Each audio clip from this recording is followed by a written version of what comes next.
Hello all, welcome back to our course on digital accessibility, and this is a continued topic from the previous session where we talked about mobile accessibility issues, and we will continue into some deeper investigation and various aspects related to the POUR principles, and we'll try to kind of break down the WCAG guidelines, particularly for mobile accessibility, and how we can utilize them, what are the most commonly occurring issues in each category, and we will try to understand how we can also parallelly analyze our existing apps from the lens of POUR principles. So just a warm up regarding the POUR principles. So this is from the previous session, and we have also had one more deep dive session on POUR principles themselves. And compliance in general involves integrating accessibility from the beginning of the design and development process itself, and following these principles of accessibility are key to making your product accessible in the first place, and what each of them means and what are the various issues which come under each of them is something which we will discuss in this session. So roughly speaking, when we talk about perceivability, under this category we look at information communication and how properly or how in various ways your information is being communicated effectively to the diverse set of users, right? So basically in the previous session also we discussed that this may primarily align with more output devices and related technologies, different types of outputs, multimodal outputs, and aspects of output. So when we say output, we are talking about the display, we are talking about the audio, we are talking about the video, we are talking about vibrotactile feedback. All of those integrated together form your perceivability of your product, and how in what ways you can make all of those feedback systems as well as output systems accessible to a wide variety of users is something which we'll try to understand.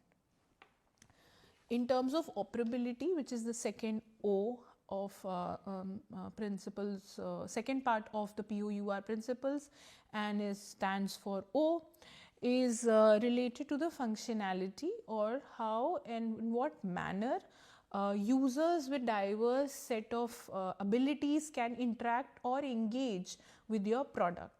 How and whether they are able to operate your product, whether they are able to complete tasks with your product. So this particular principle is primarily catering to a wide variety of multimodal input devices. So when we say keyboard, we can say the touch capacitive display itself of your mobile phone, the various aspects of the display itself, the size of the button, whether it is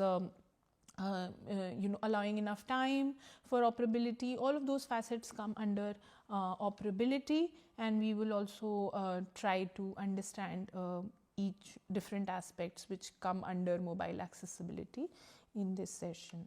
Moving to the U, which stands for understandability.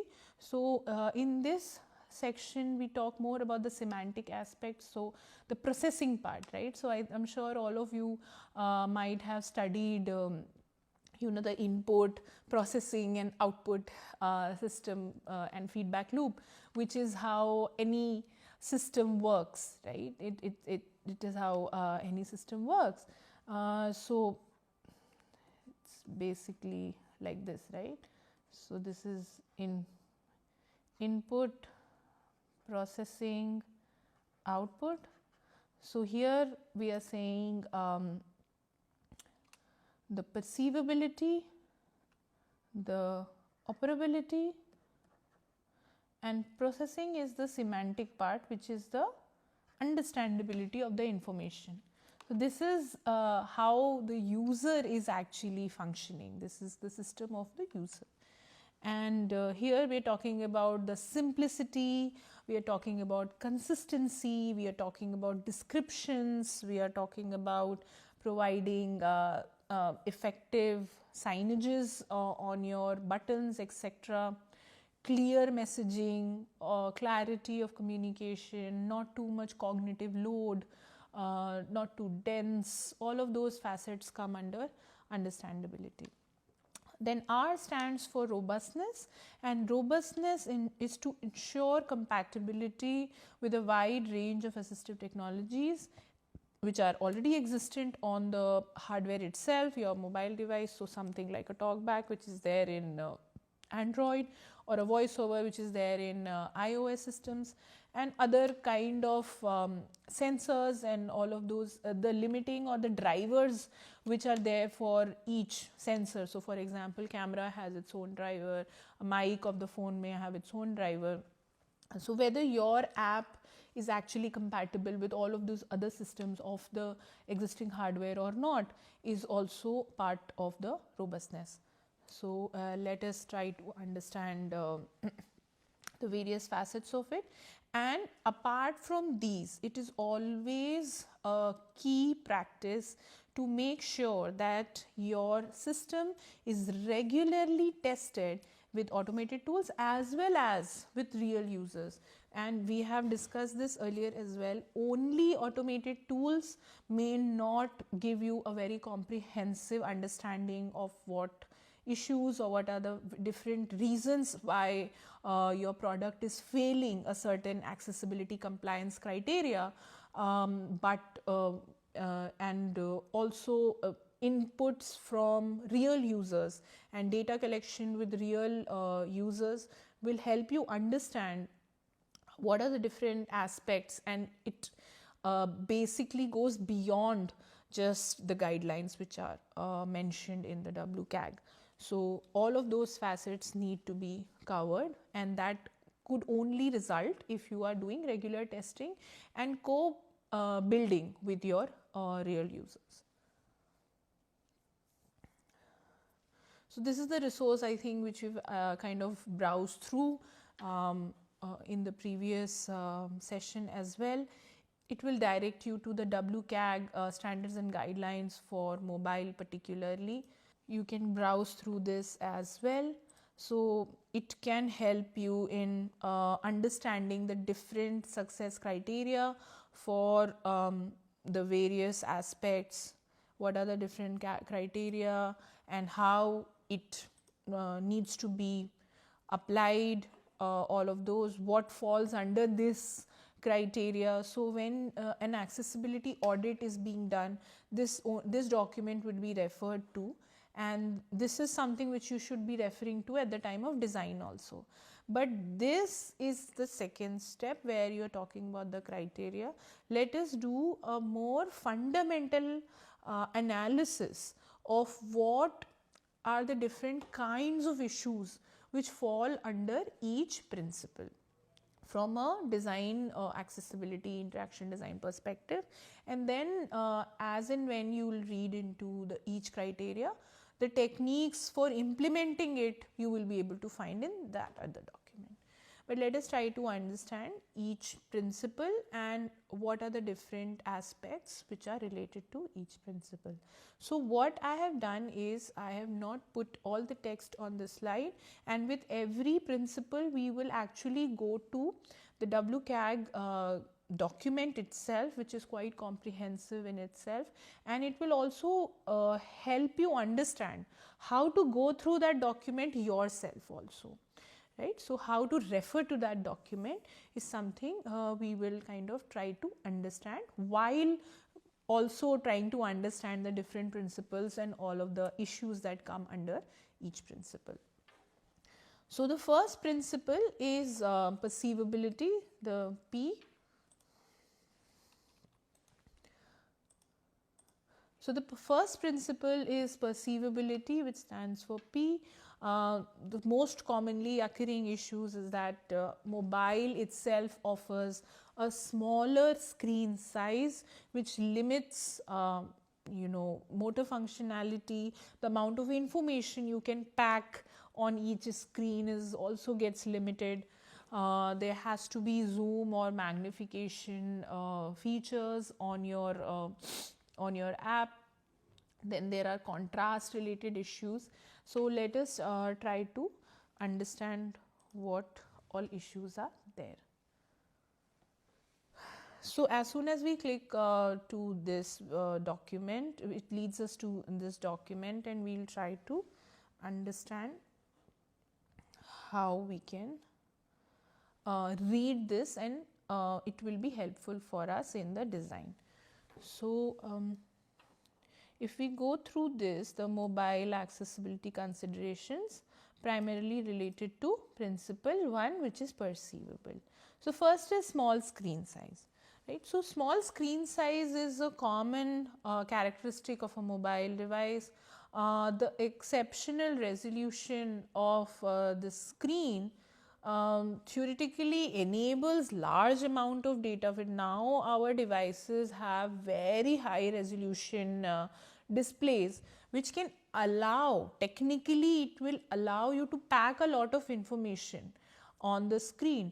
But when it is actually rendered on that surface, so I am using my phone for reference, thinking that this is like a standard Android phone, then this is what roughly the size of each device would be.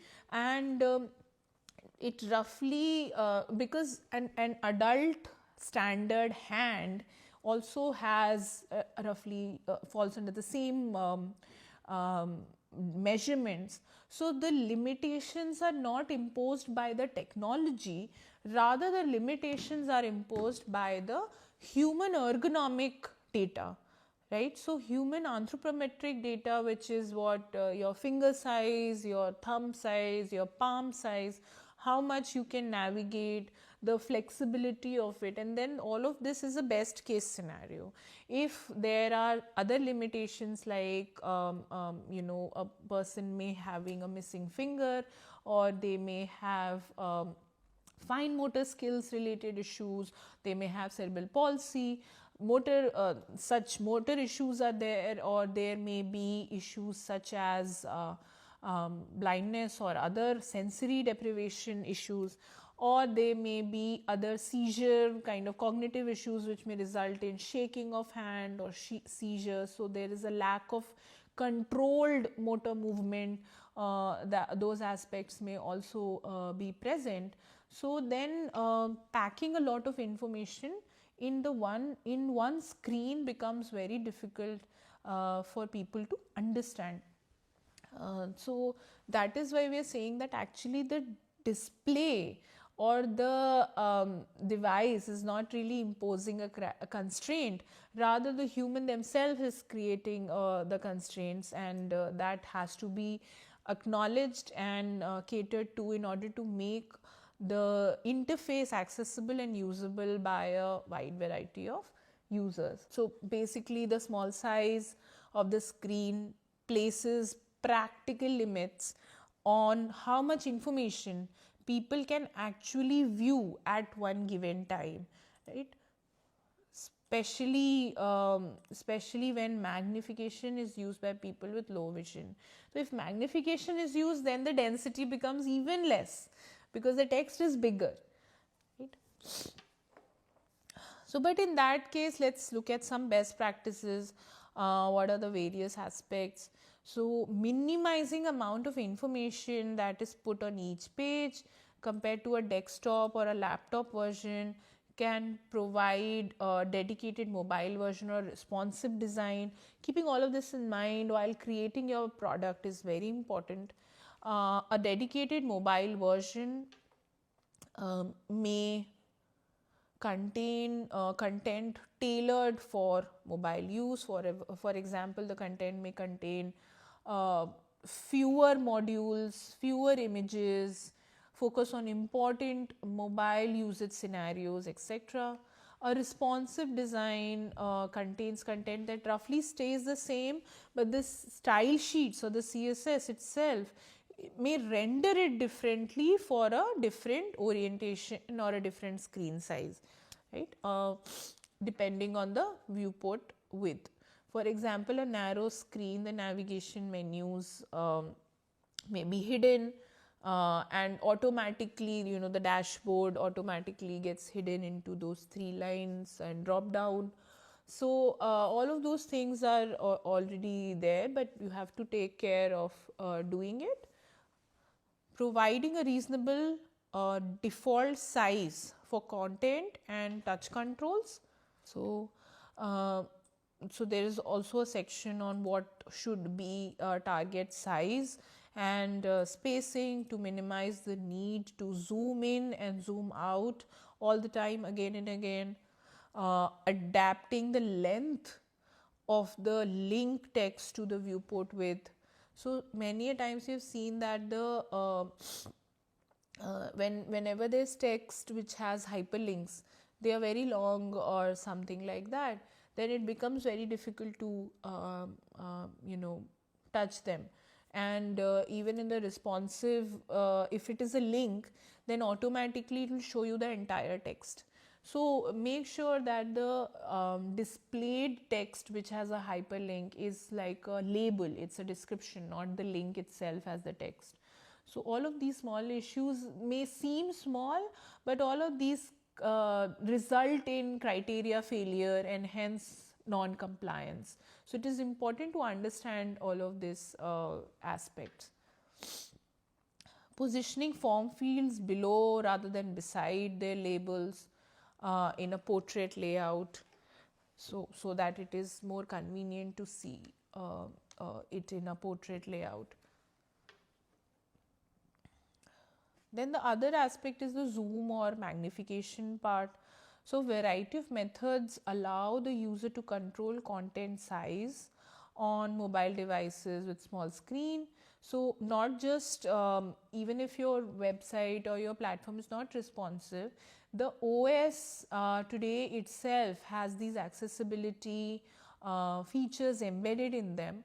So the application should be able to respect user preferences which are there on the base device, right? So many times we have seen that it's like, for example, iOS has assistive touch, where it's like a zoom lens kind of a thing whenever you kind of touch.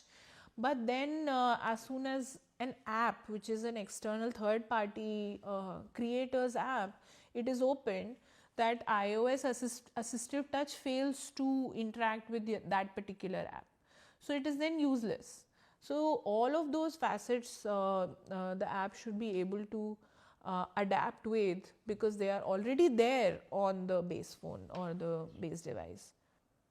So the methods, for example, include, so as we said, OS level features. So make sure that the default text size, which is mentioned from the display settings from the mobile phone itself, is respected by the app code itself. Magnification of the entire screen, which is typically controlled by the accessibility settings of the device. The app should be able to respect that preference. The magnifying lens view under the user's finger, again specifically controlled by the accessibility settings. This is called again assistive touch. So that part also the app should be able to respect. Then there can be browser level features. So some of the users may have some assistive plugins installed on their browsers, or the browser themselves may have accessibility features which the website or the web-based platform is not able to respect. So the code itself should be open to adapting as per the base platform, which is either the mobile device or the browser. So for example, success criteria that is most related to zoom is resize text, and it's a AA level. So for example, success criteria 1.4.4 requires text to be resizable without assistive technology by up to 200%, right, which is double. To meet this requirement, content must not prevent text magnification by the user. So if the user is trying to magnify, but the content or the platform or the app is not allowing them to magnify, then it is a success criteria failure, and your app is not complying with the 1.4.4 criteria of compliance. So this is how it basically fails, right? So all of this is, that's why important to understand. So there can be some ways you can actually use to ensure the that there is a successful criteria compliance. So for example, ensure that the browser pinch zoom is not blocked by the page's viewport meta element. Support for system fonts that follow platform level user preferences for text size is available on your product or your website. Provide on-page controls to change the text size, or you can provide a panel, which I think you might have seen in a lot of websites, which is there. Either you provide that, which is embedded in your code, or you allow the user allow the code to access the system level or browser level preferences and use that, adapt that in the application itself. So either of the two have to be done. Then moving on to contrast, which is one of the key components of the perceivability aspect. Mobile devices are more likely to be used in varied environments, including outdoors, where there can be excessive light or glare from the sun or other strong lighting sources. So in these scenarios, it heightens the use of good contrast for all users and may compound the challenges that users with low vision or other disabilities may have. So accessing content with poor contrast on the mobile phone may be one of the reasons for non-compliance. So again, for example, criteria 1.4.3 is related to contrast, which is like a minimum criteria on level AA, which requires a contrast of at least 4.5:1 for your base font and your 3:1 for large scale text or headings, etc. So this success criteria allows for different contrast ratios for large text. Allowing different contrast ratios for large text is useful because larger text with wider character strokes are easier to read at a low contrast, right? And this allows the designers more leeway for contrast of larger text, which is helpful for content such as titles. So a ratio of 18-point text or 14-point text was judged to be large enough to have a lower contrast ratio, while displayed on a 15-inch monitor versus a smaller. But the same text when moved to a mobile device and different conditions. So this allows for lesser contrast on larger text must be considered carefully for mobile apps. So for example, I mean, even if it's the same content, but the point size font, whenever you project it on a bigger display versus a smaller handheld display, the size automatically changes, right? So then the criteria and the ratio may also change. So one should keep all of these facets in mind. For example, the default point size for mobile phones must be larger than the default point size used for a non-mobile device. So when determining which contrast ratio to follow, so developers should always ensure to apply the lessened contrast only when the text is roughly equivalent to 1.2 times bold or 1.5 times of what is the default platform size.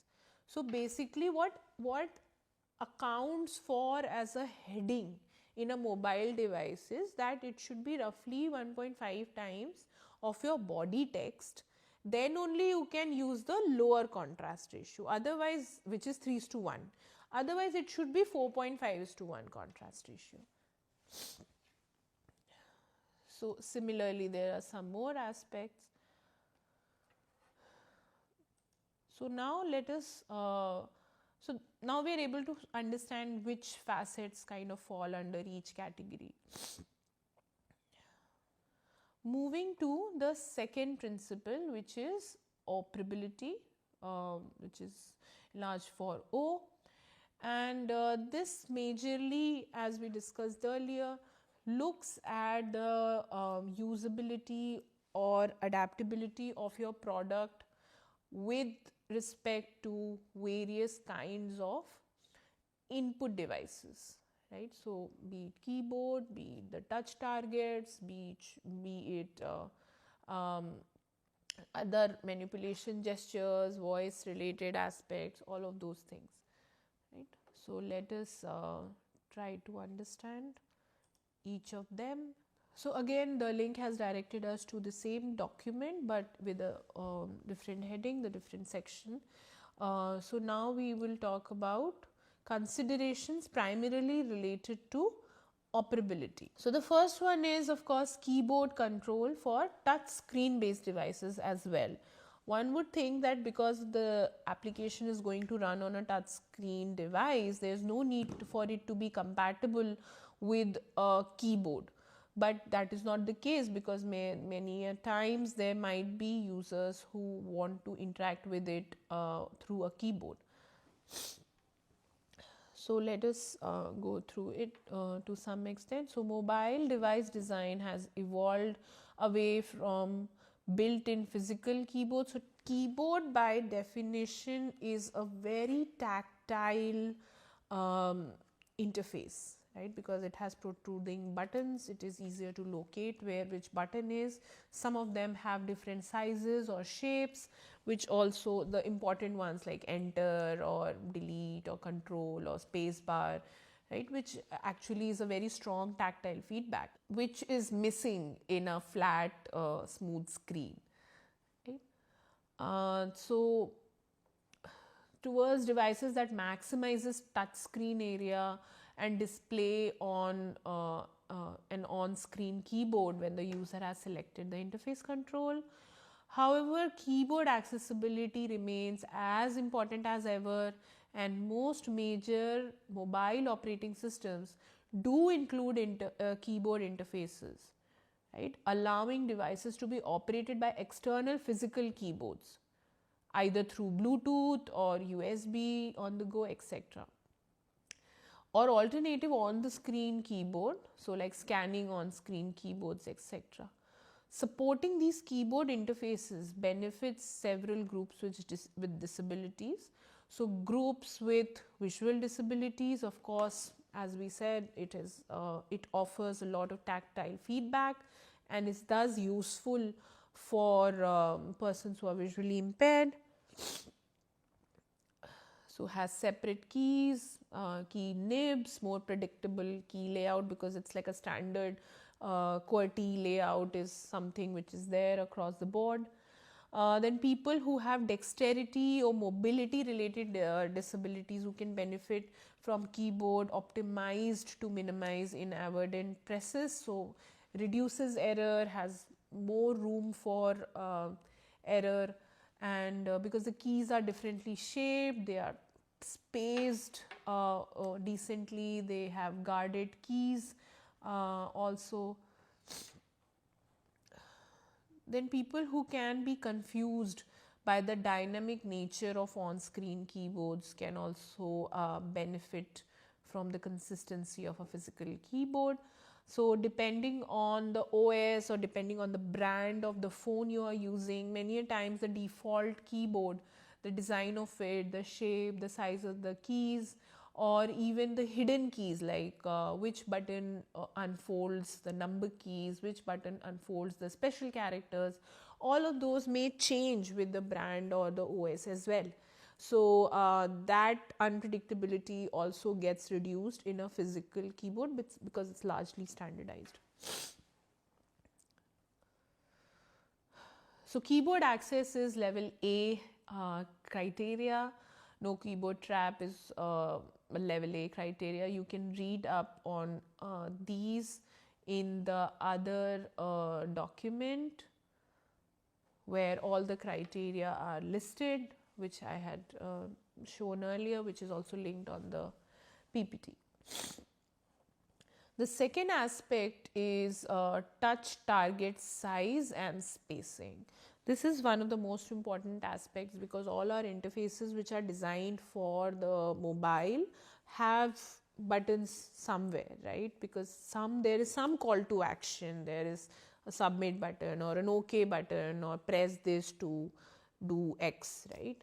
So this is one of the most important aspects. So the high resolution of the phone now displays means that many interactive elements actually can be packed. So theoretically there is a lot of room to pack a lot of elements, but these elements must be big enough and have enough distance between each other so that the users can safely target them by touch.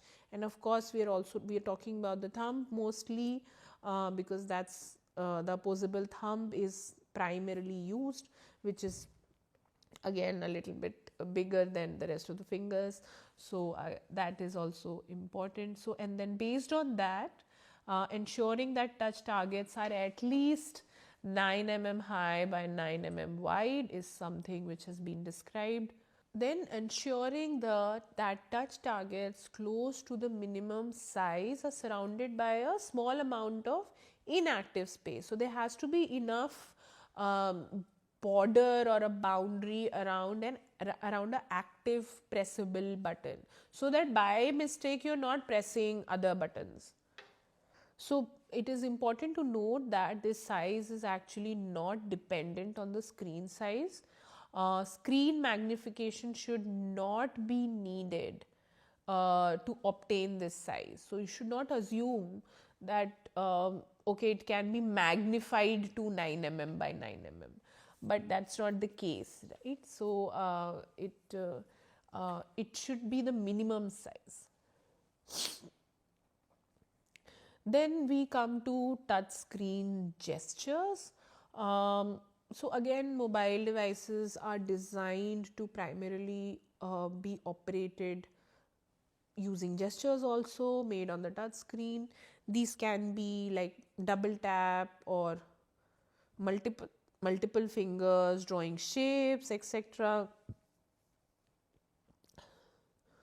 And some mobile operating systems provide workaround features that can let the user simulate complex gestures with simple ones using on-screen menu. So for example, I'm sure you might have used the swipe typing mode. I constantly use it. Instead of typing each key like one by one, if you kind of swipe the letters of joining the letters which will form the word that you want to put.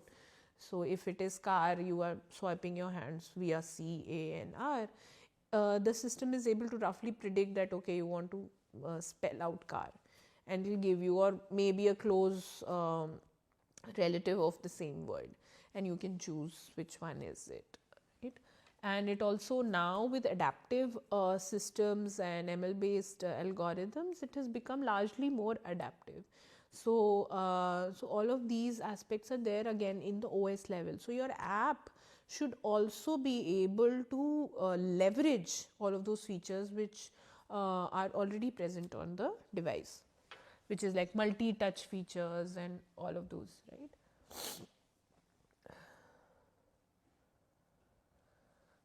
So gestures should be as easy and as possible to carry out, and they should be very intuitive.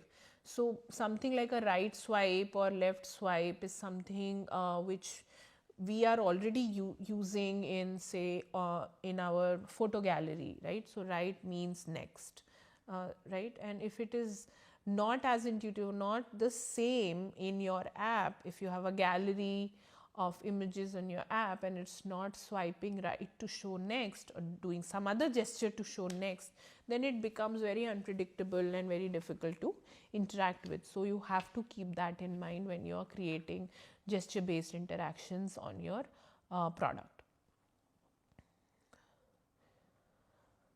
Then device manipulation gestures.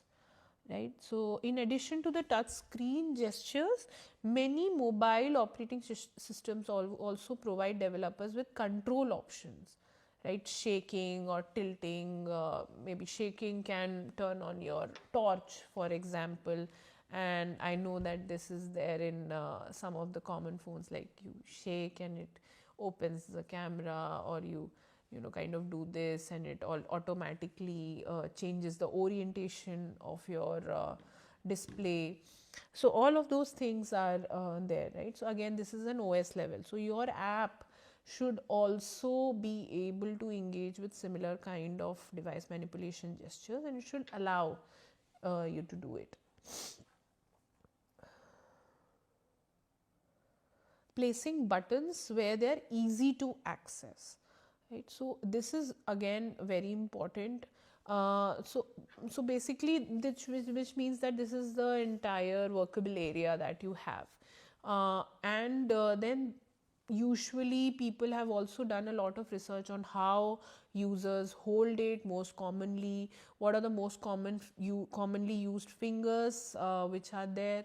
So where in this entire area where the buttons need to be placed so that they're easily accessible. Again, this is again a very ableist approach. We are assuming that the thumb is able to move, but then again, even this you can see is limited, right? If something is placed here, I will have to use the other hand. If something is placed below my reach, down here, I will have to use the other hand. Then that basically excludes people who are unable to use both of their hands at all times. So we have to be very careful about where the position is there, and always think about, okay, if this is something which I want the user to press, then it should be placed in those regions. If there is something which I don't want to be accidentally pressed, then they can be placed in the peripheral regions, which is as mentioned, like above or below. So you might have seen the navigation bar basically hides up, and you can swipe down to bring it down, all of those things. So it accidentally doesn't appear every now and then, right? So it's hidden basically. So all of those aspects one can utilize.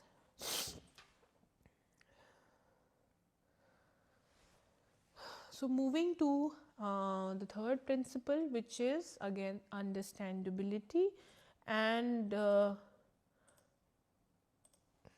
as we have discussed earlier, this primarily looks at the semantic aspects. What is the meaning of semantic association is how people understand meaning, or how we associate meaning to a text, or meaning to a gesture, meaning to a layout. So all of those aspects come under understandability.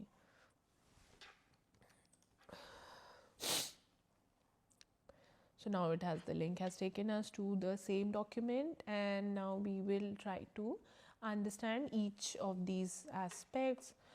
So various aspects like changing screen orientation. So if some applications automatically set the screen to a particular orientation and expect that the user will respond by rotating the mobile device to match. However, some users have their mobile devices mounted in a fixed orientation. So for example, if it is mounted on a wheelchair, etc., it may not be as easy to rotate it. Therefore, the mobile application should try to support both orientations if possible. If not possible, they should ensure that it is easy for all users to change the orientations to return to a point at which the device orientation is supported. Then consistency is something I think we have discussed several times. Components that are getting repeated across multiple pages in one task, they should appear in the same position in each page. They should appear in the same color. They should appear in the same size possibly. So then that consistency helps people in understanding that, okay, this is a subset of that, or this is under this, or okay, I'm still completing this particular task because this heading is still going on.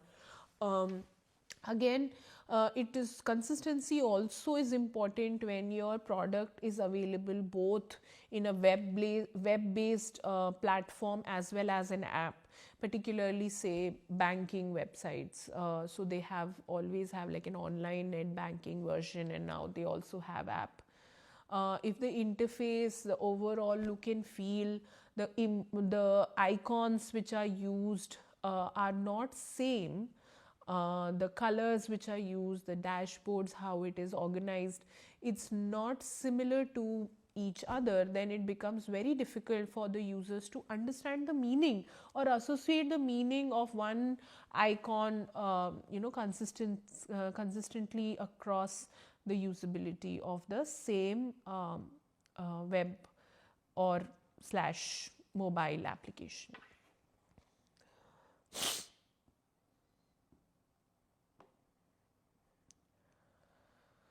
So consistent navigation and consistent identification are two very important criteria. Positioning important page elements before the page scroll.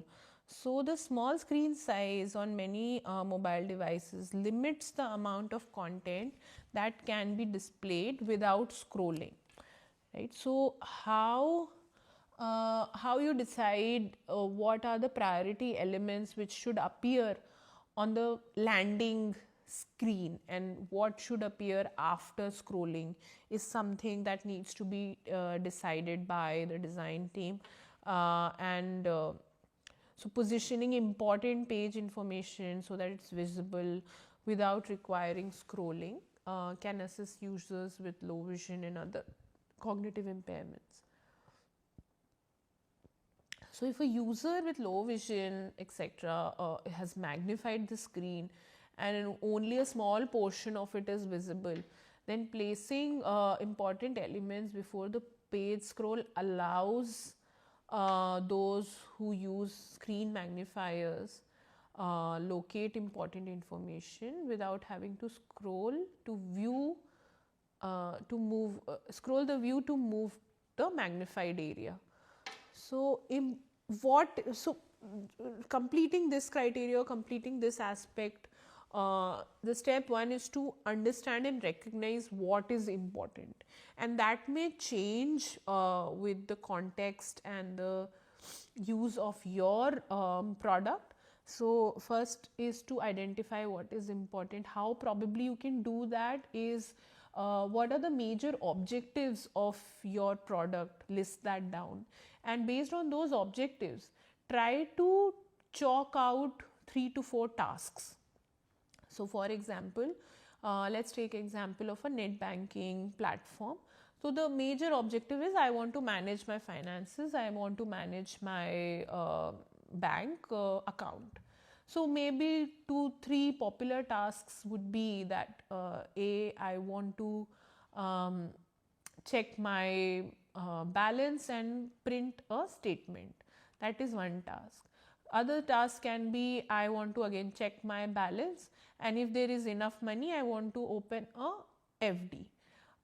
Then there may be I want to log in and I want to open or pay a premium to a policy, for example, which is already going on. So similarly you can chalk out 2 to 3, 4 tasks, and during those tasks what are the things which are primarily coming up again and again, or what are the things which I need to enter to begin the task? What are the things which the system needs by default in order to even complete the task, right? So based on that, you can identify what are the important information for each task and accordingly place them on the screen, so that those tasks can get initiated with the right set of information, both to the user as well as for the system, and then as and when required they can move to the next steps. You can also decide based on the task how many steps it should be broken into. So the number of steps also helps you decide how to design each screen, right? That brings us to the next point, which is grouping operable elements that perform same action. So then, so as we said, so for example, if you divide it into tasks, if there is some element which is talking about entering your name or age or whatever, date of birth, or entering information, then it is grouped in one window and it is all happening in the same set. Then providing clear indication that elements are actionable. So this is again very important. The actionable buttons or fields that need to be filled should be very clearly demarkable, both from a visual perspective but also from contrast, all of those visual perspectives, as well as from a screen reader or assistive technology related perspective, without which so again you can go back to our session on affordances and you can see how we can design call to action in a better way, what not to do so that you don't enforce a negative call to action. So it is very important that the actionable items are indicated appropriately through different means in your product. So some examples can be conventional shape, like a button shape, which is like a rounded corner rectangle with drop shadow, which makes it look like a pressable, or checkbox, or select triangle with arrow pointing downwards or something like that, right?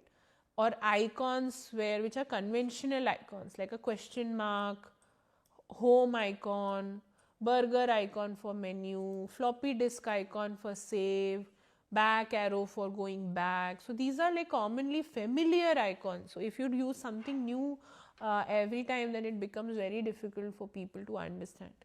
Color offset, for example, shape with different background color to distinguish the elements from the page background, different text color, underline text for links, color for links, conventional positioning, commonly used positions such as top left position for back button, or menu items which are left aligned drop downs for navigation. These are there in most of the websites. So many times you should not just in an attempt to be out of the box, don't undermine the value of familiarity, right? Which because that also helps in the building the understandability of your product. So just to be different or new or fresh, don't undermine the value of what is familiar, what is standard. So because that would help your users to access it with more convenience. The learnability curve can be very flat. Then provide instructions for custom touchscreen and device manipulation gestures. So the ability to provide control via custom touchscreen and manipulation gestures can help developers create efficient new interfaces. So however, like many people, gestures can be a challenge to discover or perform or remember also. So again, make sure that you use the power of familiarity here as well. or you give some instructions or overlays or tutorials in your application that okay, this is how you can do it. There are some run-throughs which you can do, which you might be seeing in a lot of applications these days.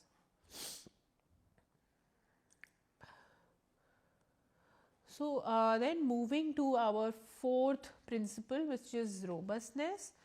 Then robustness, we talk about accessibility in terms of compatibility with different allied assistive technologies or different platforms or different OS. So let us talk about all of these. So under principle 4, you can set the virtual keyboard to the type of data entry required.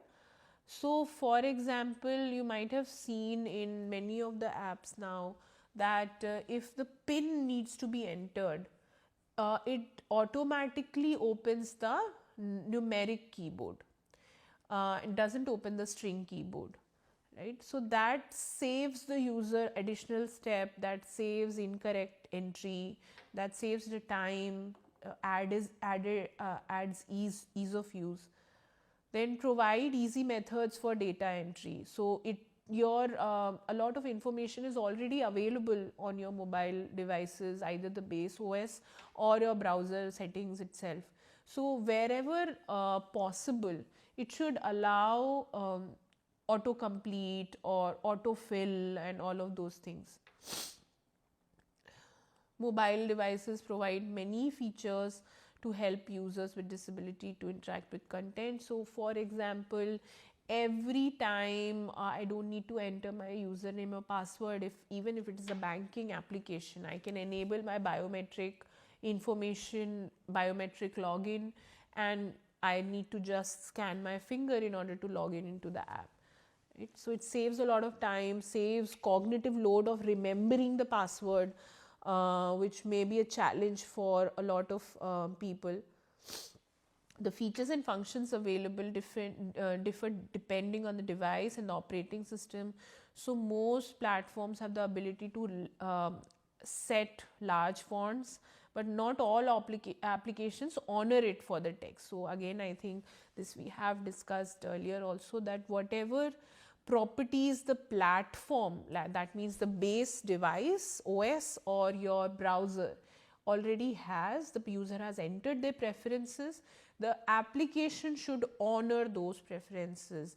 Otherwise, the users will have to re-enter it, or they may find it difficult to understand. Okay, so to summarize, in this session, we again dive deep into the issues related to mobile accessibility as per POUR principles. We discuss some key principles related to mobile accessibility. I also shared major usable resources, primarily from the W3C website. You can also go to those links, and this is a very good book for understanding designing mobile apps, particularly making them accessible for a wide variety of users. And it talks about different use cases, different techniques to make implement accessibility criteria, how to avoid failure of accessibility criteria. So maybe you can browse through this book. This is available on all popular marketplaces. So thank you for sticking around for this session. We will see you again in the next session.